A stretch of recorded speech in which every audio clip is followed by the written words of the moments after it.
VP, you were once a mayor, and alam namin nandito ka naman sa Dahig, no? But do you plan to meet with Mayor Magalong and the rest of the leadership of the mayors for good governance? Because you had good governance when you were mayor yourself. Wala pa kaming, hindi na pag-usapan at wala pa kaming schedule. Ang immediate ko na schedule pagbalik sa Pilipinas ay sa Bicol Region dahil celebration nila ng Peña Francia at merong mga small gatherings kami doon, sectoral gatherings para sa mga issues naman sa Bicol na I'm sure biktima din ng corruption ng projects sa gobyerno.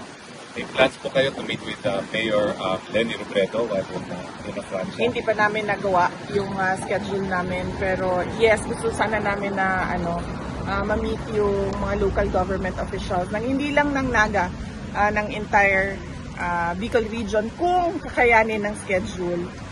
But mainly, nandun kami to celebrate with the Bicolanos, to pray with the Bicolanos sa pinakamalaking festival nila, ang Peña Francia Festival.